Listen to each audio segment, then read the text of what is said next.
Hey guys, what's going on? Welcome to another video. Hope you guys are doing well today. Now, I want to talk to you about Rogue. I've put hundreds of hours in of Rogue over the release till now, really. Reaching level 100, trying out lots of different builds and specs and paragons and everything. And I wanted to talk about what I'd learned over that process. So let's get into it. The builds I've played since the release of the game. So I didn't really play much beta, and I definitely didn't play Rogue. The builds I've played since the release of the game is Rapid Fire Shadow Imbuement, which is kind of blow up one mob, big explosion, that explodes everything.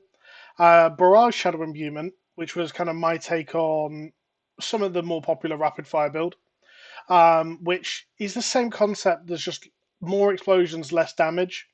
Actually didn't work as well as the Rapid Fire variant, but was fun. Flurry, Poison Trap, and Imbuement. Um, Again, I played this while leveling. It was actually very, very tanky, and I thoroughly enjoyed it at the time. But it was probably the weakest build out of all of them so far. Penetrating Shot Combo Point, which hits exceptionally hard. And if you want to see big numbers on a rogue, this is probably the build to play.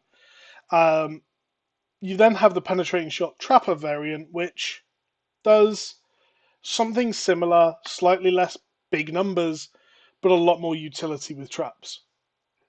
And then you have Twisted Blades and Twisted Blades Trapper. Now I tried both, but I ended up using more trap utility and sticking with that. And that worked for my playstyle, using traps and using lucky hits and twisting blades to refresh the cooldown of traps really quickly. Now I finished that. I played that build from 70-ish all the way till endgame, maybe 80-ish. It was a little bit later, I think. And as soon as I switched to it, I noticed it was significantly stronger. I played a little bit of penetrating shot combo point and played with someone else who played quite a lot of it, and some of the biggest numbers I've seen on any classes, truthfully. He was hitting exceptionally hard. I was hitting exceptionally hard. And the other build actually that I feel was very underrated and is definitely an option that I'm considering for my season start is Rapid Fire Shadow Imbuement.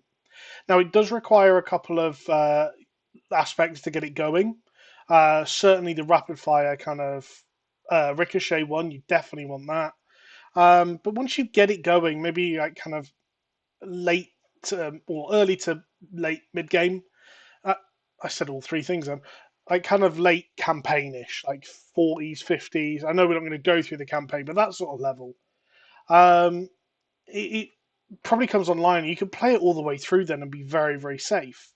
Now, leveling in season one, like I said, I'm going to be starting with Puncture as my core skill and Barrage as my second skill until I get my Twisting Blades aspect.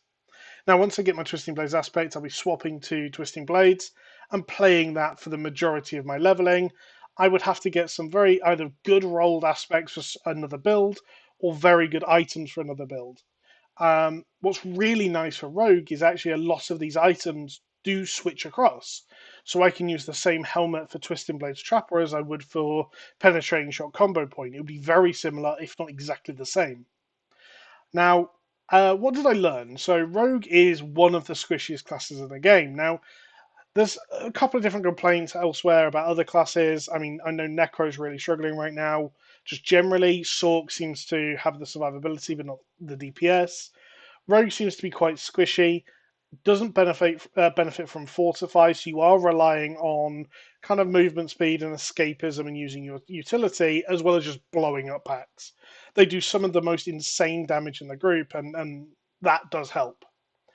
Now, gearing on a rogue is actually very, very easy and not very complicated at all. I came into the game and was a bit overwhelmed with the gearing and stat system, but actually, rogue made it very easy for me, and I learned enough of rogue to translate that to other characters.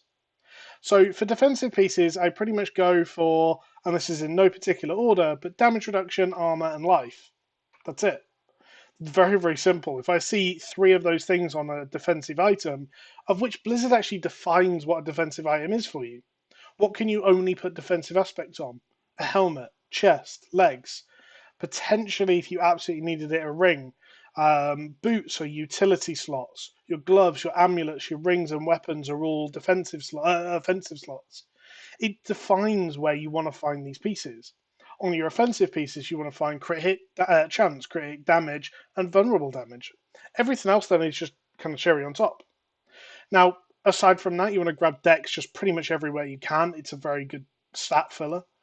And then the likes of CDR, like on a helmet, or skill levels, like on gloves, twisting blades, that sort of thing. So, Rogue felt strong throughout the entire leveling process and never really fell off. Which I'm leveling a Necro and a Druid right now, and both of which have had significant power ups and significant power drops as I've been leveling.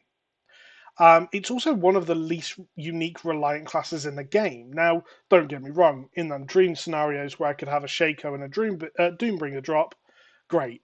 But we're not there yet, let's be realistic. Temerity was a very nice drop when I got it. I've used it a lot, I still use it now, and I think it's very good. But aside from that, I don't think I really use any other uniques in my build. I am trying a unique dagger at the moment, the one that gives you increased attack speed just for boss damage. Has been quite nice, but it's definitely not necessary.